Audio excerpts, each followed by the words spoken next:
seemingly mediocre. Well, I mean, it's a really great effect and drew him an extra card. Yeah. If you guys are just tuning in, this is round 4, our final round. Death and Taxes down a game against Goblins, but we will see Tom activate Ether Vial here. Pretty commanding board state, but with a Lackey in play, it's hard to say. Yeah, that rhymes. It was nice. With I believe we're in Mike's combat step. We are in Mike's combat step. We will see activation on 2 for Ether Vial. I believe I'm gonna get a check on that Ether Vial. It might be on 3. And here we have Tom flashing in the 2/1 first strike. The other text on the card not as relevant, but that 2 power first strike is pretty commanding. And you know, Mike's creatures is biting the dust. So we did have Ether Vial on 3 there. If we saw a Chieftain come into play, Anthem his Goblins, that could have been a blowout. That would have been a game. That would have been a big game. Yeah. But Tom doesn't play around it. I mean, sometimes you can't. In that situation, I don't think you can necessarily. An important part of Magic, in my opinion, is knowing when you just can't beat the card and to just, you know, run it out anyways. Yep.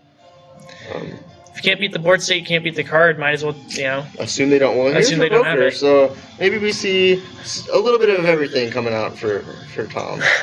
You know, he's liking all the cards, so maybe we just take out some number of them, or maybe he didn't bring very much in. So we have GT online. GT. This should wrap it up, I think, for Tom. Clock coming in. So we have 5 coming in, like a relevant amount of damage. He's just going to take it, and we have two GT counters, which realistically is going to kill 1 to 2 creatures. Maybe get some life, maybe deals a little extra damage. I mean, Tom seems very... And once again, it goes back to who's on the player and who's on the draw. And yeah, in this matchup, definitely where the game comes down to. Also, we saw Mike with a lot of good setup, and you know that Ringleader was a really good drawing too, but not a lot of the top end. You know, and what is that card? Something to kill the. Yeah, it's a 3-mana Shatterstorm. It was a 2 mana because we had Thalia in play, so we had 2 mana destroy your artifact. But, I mean, he was able to gain 2 and kill a creature. Yeah. GT did its job. Yeah. I believe the term is value. Extreme value. Extreme value, okay. Didn't even cost him a card because he has a Squire in play. Ooh. Oh, and he actually got an extra card because he flickered the Squire. Woo. It's heating up here in the booth. Ooh, baby. So we have combat again for 5. And the GTA was, you know... Incidentally, it was powerful, but unnecessary. I think this clock should be good enough to wrap it up for Tom. Definitely. I mean, I like playing it there. Mike was tapped out minus his Ether Vial, so being able to get a little bit of value, I'm totally fine with that. I think we still have Batterskull in hand, so Batterskull at end step for Tom. Should wrap it up here. Yeah, I don't think there's a way that Mike is getting out of this, but it's with this deck, you never quite know. So here's a place to start. Mog War Marshal? Mog War Marshal, yeah. It has Echo, and when it comes into play or leaves the battlefield, you get a 2 or a 1/1. So essentially getting 2 1/1s. And here we see that effect. Let's see if Tom remembers to get his land. So Tom will get a basic plains, which he has plenty of in his deck, and we will probably see end step flash in Batterskull, and then I think that's pretty much game. If we see a land off the top, it actually is game because we see equipped to Flicker Wisping for 7. Battle. You know, Tom was a good player. He's piloted the deck for a good amount of time and pilots it well. He would not miss that line. Definitely would not. So yeah, we see activation here, and if he doesn't have the land in hand, he has like. I mean, 18 outer. Sure, and even if he doesn't hit the land, yeah, it's pretty game for. He would like to close out the game this turn, but doesn't have to. Tom just going over the options. What can my opponent have in hand? Tapped out.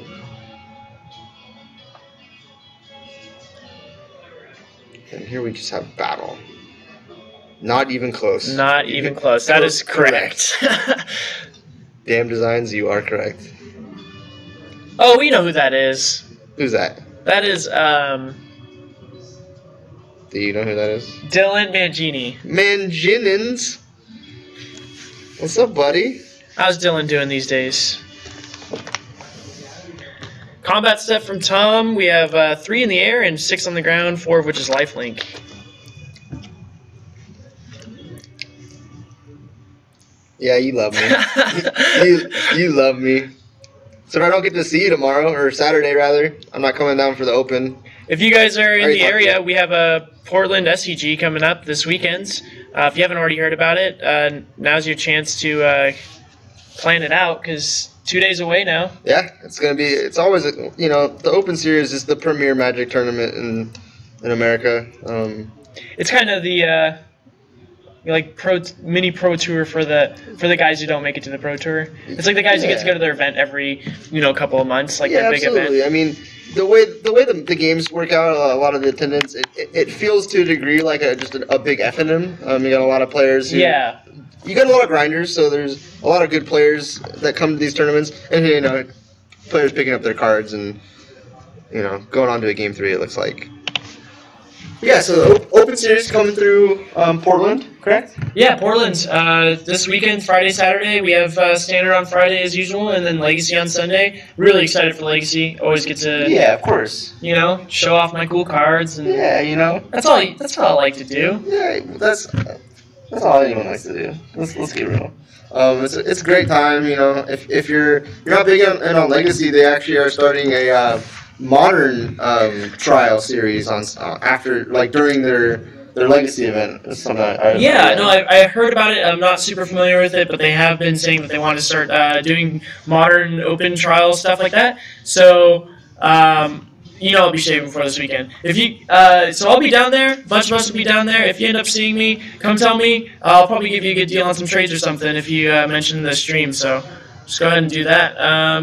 So this next game again depended on the draw. You think? So Goblins ahead. Tom being the reactive deck, getting to sculpt his game plan now that he knows what he's up against. He knew what he was up against, but now he is able to take out some cards that are less optimal, bring in some cards that are more efficient, and him being the reactive tech, he is favored going into the post game. I feel like, because he has the ability to shape his answers to match the question. Definitely, and I think I just from the plight of the Death and Taxes player, I'd like to see one hand where Mike doesn't have the Goblin Lackey. Sure. It's coming from I used to play a lot of Maverick. So having to play Swords to Plowshares instead of Ether Vial or Mother of Runes on turn 1 because he had the Goblin Lackey is just so frustrating. Tempos you a ton. So I think that's really what this next game is going to come down to is, does Mike have the turn 1 Lackey? Yep. And if not, does Tom have a pretty aggressive plan after that? That may be a reason to. So if Mothers came out game 2, there's not any removal that we're playing around. Possibly on the draw game 3, we need Mom on the play or on the draw. Just to have just to block. Yep, yeah, absolutely. Have 8 outs to Goblin Lackey. Can we beat a turn 2 Siege Game Commander? I'm not so sure. I don't think the deck can beat a turn 2 Siege Game Commander. Obviously, you have Swords now, but it seems bad. If Mother Runes is not in the deck game 2, I feel like it is coming in game 3 just to be able to play and block a turn 1 Lackey. I feel like that is the way that the Goblins deck is going to leverage its advantages, being able to get cards into play when it shouldn't have them in play. Right. If you guys are just tuning in, we are going our final game of our final round is round 4, and we're going to game 3. It's Death and Taxes versus Goblins. If you didn't hear me earlier, we'll be at SCG this weekend. I'll be representing Dark Tower Games. I'll be trading, playing, all sorts of stuff. If you end up seeing me, just come talk to me, tell me about the streams, tell me how you like it, and I'll probably give you a good deal on something. Probably toss you a few cards or give you some help if you need it. So yeah, we're just going to be going to our next game. Here we well underway. So we missed something. We have a Legion Loyalist and a Goblin Pile Driver. So Loyalist, Tom is silently fist pumping to see that Legion Loyalist over the Lackey. He's playing the "Don't You Forget About Me." Stop. Just stop. No. Tom has a Thalia, so Except now, since he has 3 attacking creatures, all his creatures have first strike. Oh. So you can trade up here. Yeah. Is that a chieftain though on the table? That is a chieftain. So we have 2 damage coming from him, another 4, 5, 6 coming from the pile driver, and then 2 from the Legion Loyalist. So that pile driver is big business. yeah, if we can see Swords of Plowshares, removal spell, something on the Loyalist, I think Tom has a pretty commanding board state here, because it only allows him to next turn attack with the pile driver, unless of course Mike has more goblins in hand that he can cast off 3 mana. Sure. So kind of anybody's game at this point, but Tom did take a lot of damage this turn. Took a lot of damage, and he's under the gun. You know, he is. It's important that he has response here, and if he's a flash creature at 3 mana, correct? We have even Mind Sensor, yeah. So but we might just be seeing Swords of Plowshares. Swords, sure. And the only other card we can cast other than that would be like Mother of Runes, because he needs 2 mana for his swords. So what do you feel? I see another land in Tom's hand, and there's not a lot the deck wants to do to get to 4 mana. Right. What do you think about a Wasteland on the Cavern Souls there? I don't know if I like it. If Tom needs to, it depends on what Tom has in his hand, but he might need the cards in hand. Mm-hmm. So we do see a Swords of Plowshares here, and this will give Tom plenty of time. He'll be able to swing. You actually can't swing this turn. No. Mike does not get to swing this turn. Correct. Although not killing the Loyalist there, making it so the rest of the creatures will be able to attack next turn into that Thalia. Yeah, I think he needs to though, because he can't block the pile driver. The pile driver will be at X3, and then he needs, and then he's attacking with 4 guys, and so that's 9 damage to put him into 1. Sure, yeah. He actually needs to kill Chieftain right. there. Absolutely right. Tom's still under the gun though. Mike with a very good draw.